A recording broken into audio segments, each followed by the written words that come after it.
Մեկ ժամ ու կես առաջ ավարտվեց իմ օպերացիան, արեցին։ Ես շատ գոհ շնորհակալ եմ բժիշկներին։ Բուժարու Մելքոն Գոնչոյանը վերջին շրջանում սուր ցավեր ունենալով որովայնի շրջանում դիմել էր կենտրոնական կլինիկական զինվորական հոսպիտալի ուրոլոգիայի բաժանմունք, որտեղ իրականացվել էր ախտորոշում եւ կատարվել վիրահատական միջամտություն գերժամանակակից լազերային սարքավորման միջոցով։ Արդյունքում վիրահատությունից ժամեր անց հիվանդը հետվիրահատական գանգատներ չունի։ Ամեն ինչ նորմալ է, լավ եմ զգում եւ հույսով եմ, որ 2 օրից ավելի շուտ գնամ տուն։ Նորագույն լազերային համակարգն է։ Եզակի այս սարքավորման հնարավորությունները ներկայացնում է ուրոլոգիայի բաժանմունքի ղեկավար Վահրամ Հակոբյանը, ընդգծելով, որ այն կենտրոնական զինվորական հոսպիտալի վերջին տարիների ամենակարևոր ձեռքբերումներից է, ինչը զգալիորեն նպաստել է թե բուժանձնակազմի աշխատանքների արդյունավետության բարձրացմանը, թե բուժառուների խնդիրների արագ եւ հեշտ լուծմանը։ Սա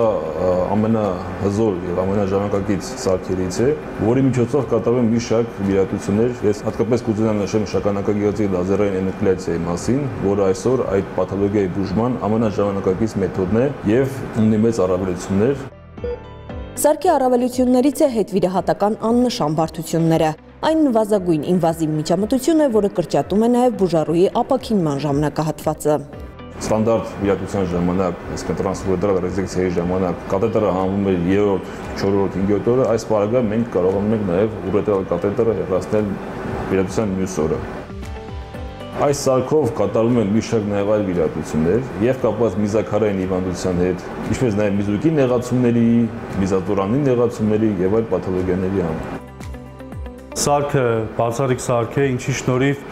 մեծ քանակությամբ վիրահատություններ են կատարել, մեծ թիմային աշխատանքի արդյունքում ունեցել ենք առավելագույն լավ արդյունքներ։ Բժիշկները վստահեցնում են, բաժանմունքում յուրաքանչյուրին ցուցաբերվում է անհատական մոտեցում, ինչը իր հերթին նպաստում է հիվանդների արդյունավետ բուժման կազմակերպմանը։ Մեծ սրտացավություն ենք դրսևորում հիվանդների հանդեպ, բոլորս թիմային աշխատանքի արդյունքով փորձում ենք առավելագույնի հասցնել հիվանդների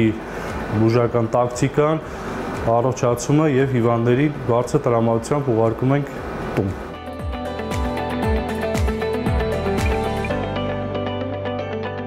Բարոկամերա մտցնելուց հետո կան որ վակուումով արդեն փակ է, ճնշումը սկսում է բարձրանալ, լսողություն չկա։ Բժշկուհի Մելանյանն էլ ներկայացնում է գերճնշումային թթվասնարարության բաժանմունքի համալրվածությունը։ Թթվասնային հատուկ այս սարքը, որով համալրված է հոսպիտալը, արդյունավետորեն աջակցում է մի շարք հիվանդությունների բուժման ընթացքին։ Բարոկամերան ինքը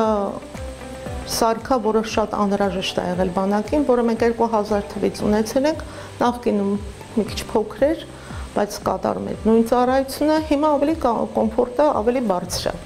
Թերապիան հատկապես արդյունավետ է գլխուղեղի, սրտի խնդիրների, շաքարային դիաբետի, աուտիզմի, լուրջ վնասվածքների եւ հետվիրահատական բարդությունների վերացման գործում։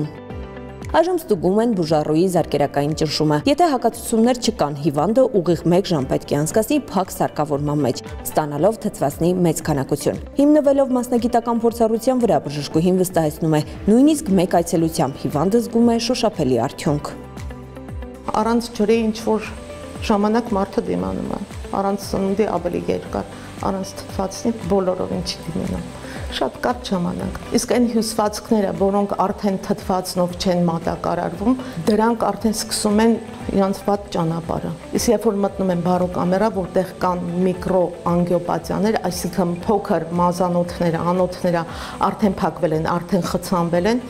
բարձր ճնշմամբ թթվասնի ազդեցությամբ սկսում են իրանք բացվել։ Կենտրոնական կլինիկական զինվորական հոսպիտալի համալրվածությունը ժամանակակից սարքավորումներով եւս մեկ անգամ փաստում է, որ այսօր ռազմաբժշկական ծառայությունը քայլում է ժամանակին համընթաց եւ պատրաստ է բարձր որակի ծառայություններ մատուցել ինչպես իր շահառուներին, այնպես էլ քաղաքացիական անձանց։ Եվ որ ամենակարևորն է, Հայաստանում եւ արտերկրում բազմաթիվ վերապատրաստումներ անցած ռազմաբժիշկները նվիրումով ու հոգատարությամբ կանգնած են յուրաքանչյուր բուժառուի կողքին, հոսպիտալացման առաջին պահից մինչեւ լիակատար ապաքինումը։ Լաուրա Մամյան, Հովանես Գրիգորյան, Զինուշ։